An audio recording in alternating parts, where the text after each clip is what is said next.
জয় গুরু খামখেয়ালি প্রাণ চ্যানেলে আপনাদের স্বাগত। আজ আমরা পড়ব শ্রী শ্রী নিগমানন্দের জীবনীয় বাণী গ্রন্থ থেকে কিছু অংশ। কিন্তু শুরু করার আগে জানিয়ে রাখি যে গত বুধবারের কুইজের সঠিক উত্তরদাতার নাম ঘোষণা করেছি এই ভিডিওর শেষে। শুনতে থাকুন। জয় গুরু। প্রশ্ন: আচ্ছা, ভগবান হতেই তো সমস্ত সৃষ্টি হয়েছে, এসব সৃষ্টি করেও তার থেকে এত সব বেরিয়ে এসেও তিনি পূর্ণ থাকেন কেমন করে?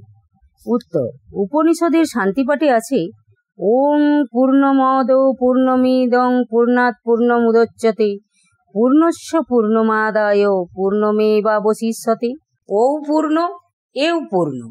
পূর্ণ হতে পূর্ণ বের হওয়া সত্ত্বেও পূর্ণই অবশিষ্ট আছেন। যেমন হায়ার ম্যাথামেটিক্স বলছে, ইনফিনিটি এর সঙ্গে ইনফিনিটি যোগ করলেও ইনফিনিটি, বিয়োগ করলেও ইনফিনিটি, গুণ করলেও ইনফিনিটি, ভাগ করলেও ইনফিনিটি, ঠিক এইরকম আর কি। প্রশ্ন: মানুষের মৃত্যু হলে মরে কি এবং ফল ভোগ করে কি? উত্তর: মরে দেহ, মৃত্যুর পর সূক্ষ্ম শরীর বের হয়ে যায়, তার সঙ্গে মন বুদ্ধিও চলে যায়। সুখ দুঃখ ভোগ করে মন। মৃত্যুর সময় মন বুদ্ধি সহকারে একটা বায়ু শরীর হতে বের হয়ে যায়। কিছুদিন পর্যন্ত তা বায়ুভূত নিরাশ্রয় অবস্থায় থাকে।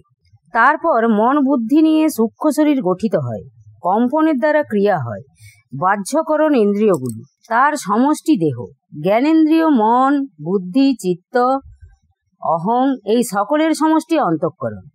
পঞ্চকর্মেন্দ্রিয় পঞ্চ জ্ঞানেন্দ্রিয় সংগ্রহ করে তবে আত্মার ভোগ। শ্রাদ্ধের সময় 10টা পিণ্ড যে দেওয়া হয়, তাতে 10টা ইন্দ্রিয়ের সৃষ্টি হয়। আত্মহত্যা যারা করে তাদের দেহ হতে অনেক সময় লাগে। উন্নত জীবের শীঘ্র দেহ হয়, অজ্ঞানী আর দেহাত্মবাদীর অনেক সময় লাগে। শ্রাদ্ধাদি ক্রিয়া সূক্ষ্ম শরীর উৎপাদনে সাহায্য করে। খ্রিস্টান বা মুসলমানেরা শ্রাদ্ধ না করলেও প্রার্থনাদি করে, তাতেই কাজ হয়। যাদের দৃষ্টি খুলেছে তারা ওই সমস্ত দেখতে পায়। 7টি লোক, প্রত্যেক লোকে 7টি করে স্তর, তাকেই প্রচলিত কথায় 49 বায়ু বলে। জীবের মৃত্যুর পর পরলোকগত আত্মার স্থিতি অবস্থা অনুসারে এক এক স্তরে হয়। এক স্তর থেকে সেখানে ভোগ শেষ হলে আবার নতুন স্তরে নতুন দেহে জন্ম হয়। এই রূপে মানুষ যে কতবার জন্মে কতবার মরে তার ইয়ত্তা নাই। রাত্রি প্রায় 9টার পর দর্শনার্থী এবং জিজ্ঞাসু ভক্তগণ চলে গেলে ঠাকুর সমুপস্থিত শিষ্যভক্তদের লক্ষ্য করে কথা প্রসঙ্গে বলেন, দেখো, সাধু হওয়া বড় বিড়ম্বনা। যারা সাধু দর্শন করতে আসে তারা একটা না একটা প্রশ্ন করবে। কেউ কেউ এমন প্রশ্ন করে বসে যে সে প্রশ্নের বিষয় সম্বন্ধে হয়তো তার জ্ঞান বা ধারণা আদৌ নাই, অথচ উত্তর না দিলেও চলে না। একটা মজার গল্প আছে জানো। এক জামাই শ্বশুর বাড়ি গিয়েছে, কারো সঙ্গে কথাবার্তাও বলতে জানে না। সন্ধ্যার পর শ্বশুর আলাপাদি করার উদ্দেশ্যে জামাইয়ের নিকট এসে বসেছেন।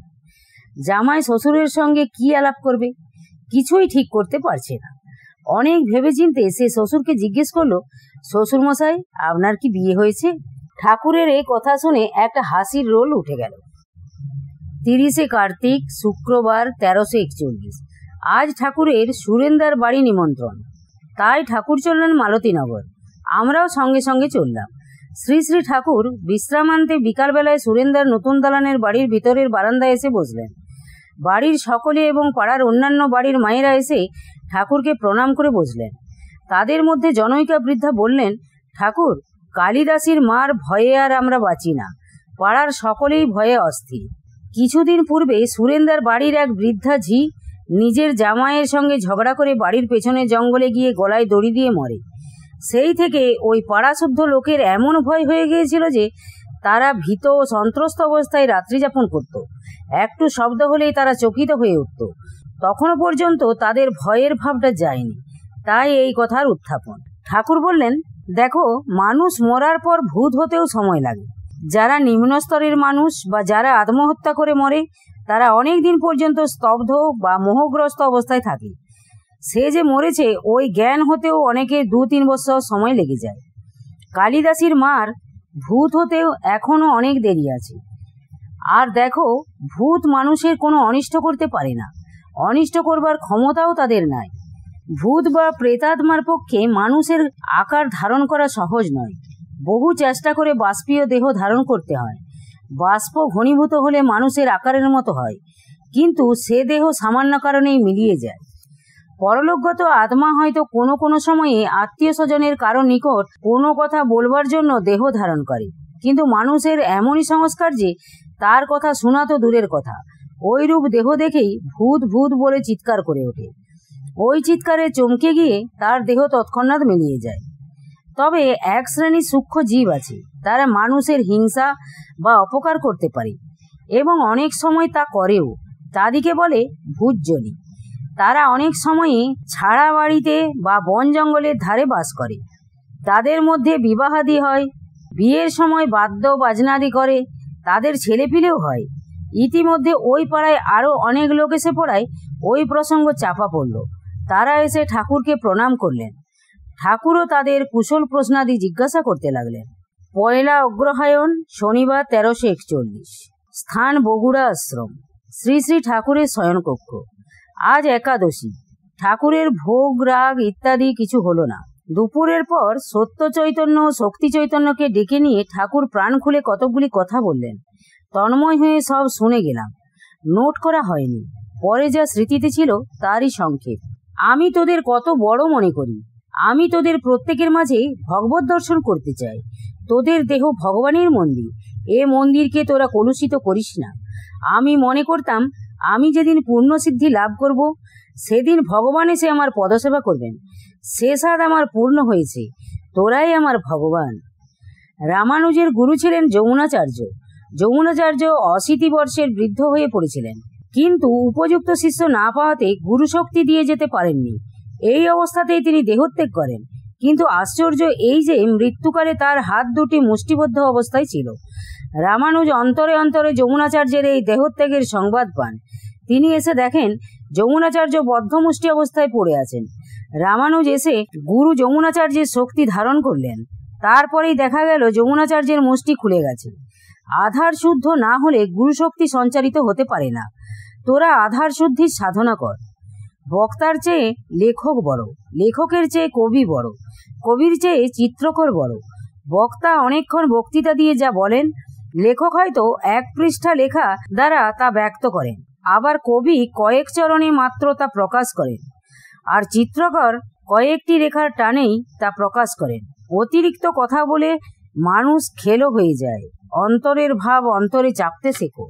জীবন মুক্তির দেহের অনুপরমাণু পর্যন্ত চৈতন্যময়। জীবন মুক্তির সূক্ষ্ম ও কারণ দেহ থাকে না, সেই জন্য তারা আর ক্রম মুক্তির পথে যান না। দেহত্যাগের সঙ্গে সঙ্গেই নির্বাণ। ইহৈব সম বলিয়তে। আত্মজ্ঞানীর আত্মহত্যায় পাপ নাই, কারণ জীবন মুক্ত আত্মজ্ঞানীর সূক্ষ্ম কারণ দেহ না থাকাতে ভোগও নাই। নির্গুণ ও সগুণের মধ্যে ভাবলোক, ইহাই নিত্যলোক। সচ্চিদাঘন বিগ্রহই কেন্দ্র। এই কেন্দ্রেই ঠাকুরকে শক্তিসহ ভাবতে হবে। তোমরা তাই ভেবো। প্রকৃত গুরুভক্ত যে সে গুরুর মাঝেই সব পাবে। গুরু যেদিন শিষ্যকে গুরুগিরির ভার দেন সেদিন শিষ্য আর শিষ্য থাকলো না, গুরু শিষ্য তখন অভেদ। 1341 সালের 25শে কার্তিক রবিবার হতে 2রা অগ্রহায়ণ রবিবার পর্যন্ত শ্রী শ্রী ঠাকুর বগুড়া উত্তর বাংলা সারস্বত আশ্রমে অবস্থান করেছিলেন। এই সময়ে তিনি তার আপন শিষ্যভক্ত এবং সেবক মণ্ডলীর মধ্যে যে অমীয়বাণী ও উপদেশামৃত পরিবেশন করেন তা এই। সাধন জগতে 2 শ্রেণীর সাধক দেখা যায়, একদল মুক্তিকামী আর একদল শক্তিকামী। মুক্তিকামীর লক্ষ্য গুণাতীত অবস্থা, আর যারা শক্তিকামী তারা গুণের আলোচনা করে শক্তিকে উদ্বুদ্ধ করে। একজনের গুণ বর্জনের বিষয়, আরেকজনের গুণই অবলম্বন। কেউ কারো উপকার করতে পারে না। যার যা কিছু হচ্ছে সবই একমাত্র মঙ্গলময়ের করুণায়। তবে আমাকে অবলম্বন করে কেউ কেউ উপকৃত হয়ে যায়। আমার উপর বিশ্বাস করে অনেকেই রোগমুক্ত হয়ে গিয়েছে, কিন্তু আমি তার কিছুই জানি না। তাদের সরল বিশ্বাস আমি ভঙ্গ করি না। সবই ভগবানের ইচ্ছায় হচ্ছে। আমার ইচ্ছা ভগবানের ইচ্ছা, আবার ভগবানের ইচ্ছা আমারই ইচ্ছা। আমি আর এখন শক্তির চর্চা বা আলোচনা করি না, কিন্তু তা না হলেও আমার একটা শক্তি আছে যা আমার অজ্ঞাতসারেও কাজ করে যায়। যেমন ধরো স্বামী স্ত্রীর সম্বন্ধ।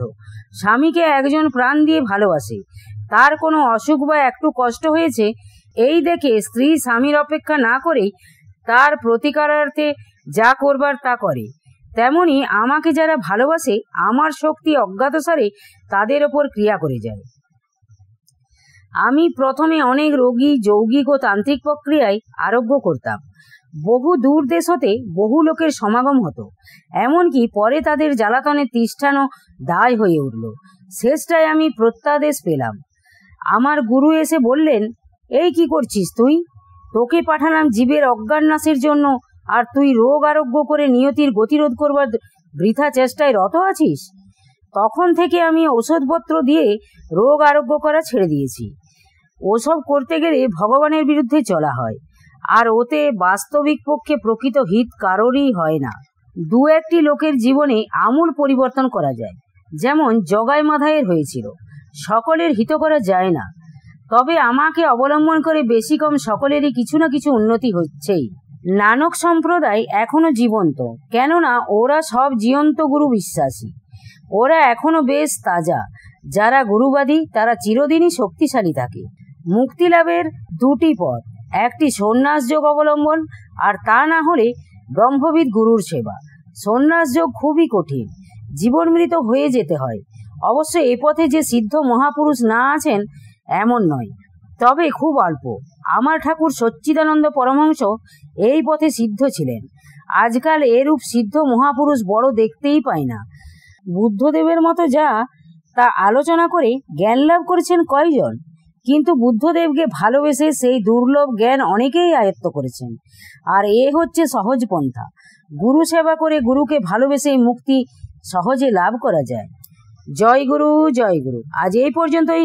যদি আপনাদের ভালো লেগে থাকে তাহলে চ্যানেলটিকে সাবস্ক্রাইব করে সাথে থাকবেন। জয় গুরু, জয় গুরু। কুইজের 3টি প্রশ্নের সঠিক উত্তর দিতে পারেননি কেউ, কিন্তু গোয়ালতোড়ের ছোটনা কদনা সারসার সঙ্গে স্বরূপ উকিল অনেকটা চেষ্টা করেছেন। প্রশ্নগুলির উত্তর জানিয়ে রাখি। 1 নম্বর, গৌরীমা ঠাকুরের প্রেমিক গুরু। 2 নম্বর, ঠাকুরের স্বহস্ত লিখিত পুস্তকগুলির নাম হল ব্রহ্মচর্য সাধন, জ্ঞানী গুরু, তান্ত্রিক গুরু, প্রেমিক গুরু এবং যোগী গুরু। 3 নম্বর, 1316 সালে ঢাকা জেলার মহাদেবপুর গ্রামে নৃপেন রায়ের বাড়িতে প্রথম সংঘ অনুষ্ঠিত হয়। জয় গুরু, জয় গুরু।